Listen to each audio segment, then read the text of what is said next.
अस्सलाम वालेकुम। आज मैं आपको गेटरेल टेबलेट के मुतालिक बताता हूँ। इसका जो एक्शन रेट है क्लोमोफ्रेड है, जो 1 मिलीग्राम 2 मिलीग्राम 3 और 4 मिलीग्राम की स्ट्रेंथ में है। एक हाइपोग्लाइसेमिक मेडिसिन है जो ब्लड के अंदर ग्लूकोज के लेवल को कम कर देते हैं। ब्लड शुगर लेवल को मेंटेन करने के लिए ये मेडिसिन इस्तेमाल किया जा सकता है। आज मैं आपको इस गेटरेल टेबलेट पर कंप्लीट रिव्यू दूंगा, लेकिन इससे पहले अगर आप हमारे चैनल पर नए हैं तो सबसे पहले इस चैनल को सब्सक्राइब करें। अगर इस गेटरेल टेबलेट की यूजेस को देखा जाए तो ये एक हाइपोग्लाइसेमिक मेडिसिन है जो ब्लड ग्लूकोज लेवल को मेंटेन करने के लिए इस्तेमाल किया जा सकता है। शुगर के लिए शुगर की दो अकसाम होती है, एक टाइप 1 डायबिटिस मेलाइटस होती है, दूसरा टाइप 2 डायबिटिस मेलाइटस होती है। टाइप 1 जो डायबिटिस मेलाइटस होते हैं और छोटे बच्चों में होती है, जो जेनेटिकली होती है। इस हालात में जो शुगर के लेवल है ब्लड के अंदर, जो इंसुलिन है और पैदा नहीं कर देते, पेनक्रियाज इंसुलिन पैदा नहीं कर देती या बहुत कम पैदा कर देते हैं। इसकी वजह से उसको आर्टिफिशियल इंसुलिन लेना पड़ेगा। इसको हमें इंसुलिन डिपेंडेंट डायबिटिस मेलाइटस भी कहा जाता है, टाइप 1 डायबिटिस मेलाइटस को। तो ये ज्यादातर बच्चों में होती है। दूसरा जो होते हैं और टाइप 2 डायबिटिस मेलाइटस होते हैं, इसको हमें non insulin dependent diabetes mellitus कहते हैं, जो इंसुलिन पर डिपेंड नहीं कर देते।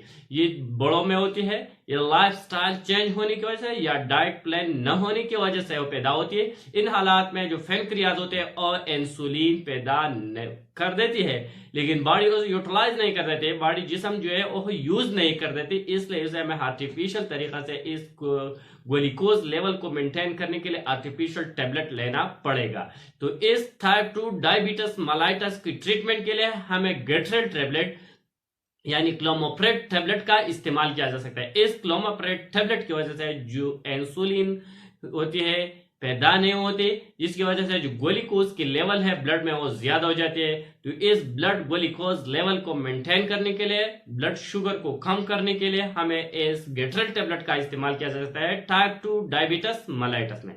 तो इसका यूज टाइप 2 डायबिटिस मेलाइटस में किया जा सकता है एडल्ट में। अगर इस मेडिसिन की साइड इफेक्ट को देखा जाए तो इसके इस्तेमाल से आपको सर में बोझ यानी सर में भारीपन हो सकती है, भूख में कमी लायक हो सकती है, एपिगेस्ट्रिक पेन काज कर सकते हैं, नाज़िया और वॉमिटिंग काज कर सकते हैं। साथ ही ज्यादा इस्तेमाल से यरकान भी पैदा हो सकते हैं, हेपेटाइटिस बी काज कर सकते हैं, स्किन रैशेस भी काज कर सकते हैं, डायरिया भी काज कर सकते हैं। लेकिन बहुत रेयर केसेस में बहुत ज्यादा ऐसे नहीं हो सकते, लेकिन बहुत अगर किसी का हाइपर सेंसिटिव तो ऐसा किस्म की स्किन रैशेस भी काज कर सकती है। अगर इसकी प्रिकॉशन को देखा जाए तो ये मेडिसिन इन लोगों को नहीं देना चाहिए जो इस ग्रुप से हाइपर सेंसिटिव हो, एलर्जिक हो, इनको नहीं देना चाहिए। प्रेगनेंसी और लैक्टेशन में भी डॉक्टर की मशवरा के साथ इस्तेमाल करना होगा, वरना ये कॉन्ट्राइंडिकेटेड है, इसमें भी इस्तेमाल नहीं करना चाहिए।